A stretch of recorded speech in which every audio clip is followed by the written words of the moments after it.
Mana Allohga shukr qilib, shukronalar aytib yashaylik. Mana bu ko'hna va hamisha navqiron Buxoroy sharifimizda mana bunday hozirgi kunda hurmatli prezidentimiz Shavkat Miromonovich Mirziyoyev turizm sohasini rivojlantirish, mehmonxonalarni ko'paytirish, bizdan obod va ozod vatan qolsin.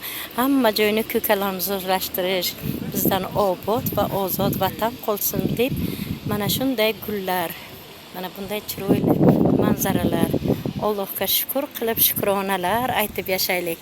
Hozirgi kunda mana bunday katta turistik avtobuslar bilan bizning ko'hna va hamisha navqiron Buxoroy sharifimizga mehmonlar kelishyapti.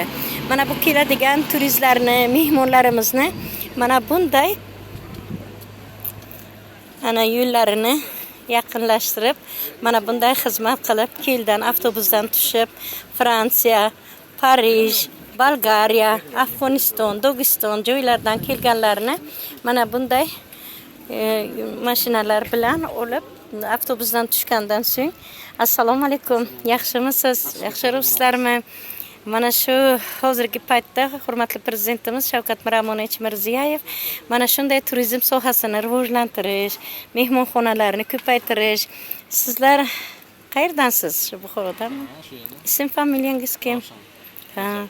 Siz mana shunday xizmatingizdan mamnunmi? Yurtboshimizga qanday istak tilaklaringiz bor? Hammasidan mamnunmiz, rahmat. Sizlarga rahmat. Shu Hazrati diyor, Alloh qo'llasin. Oq yo'l, oydin yo'l bersin. Masalan, ana shunday yurtga yashayotganimizga shukr qilib, shukronalar aytib yashaylik. Jon tanim mening, O'zbekiston vatanim mening. Obod yurtim, ozod yurtim, tinch yurtim. Mana shunday yurt qayerda bor? Bizda bor. Bizning O'zbekistonimizda bor. Mana bu ko'hna va hamisha navqiron Buxoroy sharifimizda mana shunday hozirgi kunda turizmlarni, mehmonlarimizni kutib olishyaptilar. Bizning ko'hna va hamisha navqiron Buxoroy sharifimizga xush kelibsiz.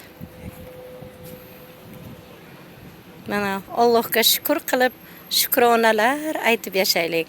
Hozirgi kunda hurmatli prezidentimiz Shavkat Miromonovich Mirziyoyev bizdan obod va ozod vatan qilsin. Mehmonxonalarni ko'paytiraylik, turizm sohalarini rivojlantiraylik. Mana shunday obodonlashtirishda bizning Buxoroy sharifimiz ana bular Fransiyadan, Bolgariyadan, turli joylardan mehmonlarimiz kelib mana bu yerdan ana qadimiy, tarixiy, ko'hna va hamisha navqiron Buxoroy sharifimizga xush kelibsiz. Mana shunday yurtga yashayotganimizga shukr qilib, shukronalar aytib yashaylik. Bu ko'hna va hamisha navqiron Buxoroy sharifimiz Abu Ali ibn Sinolar, ulug' avliyolar, 7 pirlar makoni.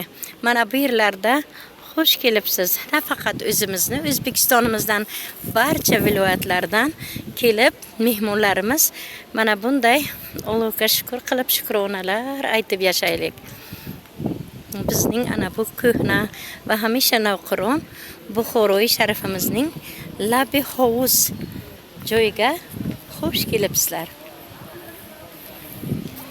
Ana mehmonlarimiz mana bu yerda mehmonxonalarimizda o'tirib dam olib madaniy hordiq chiqarishadi. Bu yerda san'atkorlarimiz jonli ijrolar, ana bu fontanlar.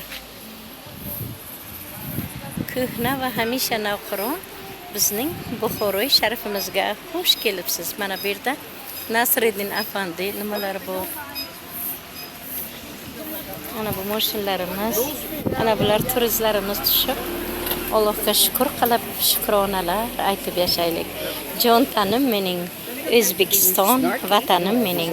Obod yurtim, ozod yurtim, tinch yurtim. Mana shunday yurt qayerda bor? Bizda bor. Bizning O'zbekistonimizda bor. Mana shunday ko'hna va hamisha navqiron Buxoroy sharifimizning qadimiy obidalari.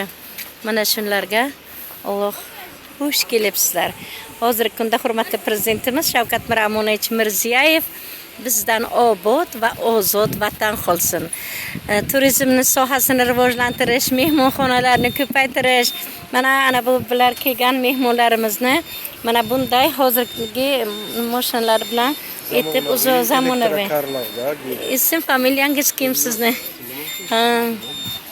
Ha, bu nima dedingiz mashina ismi? Bu elektrokar bu. Ha. Elektrokar turistlarni yanishni aylantiradi bunlar. Rahmat sizlarga. Mana shunday turistlarimizni, mehmonxonalarimizni ana bunday chiroyli Allohga shukr qilib, shukronalar aytib yashaylik.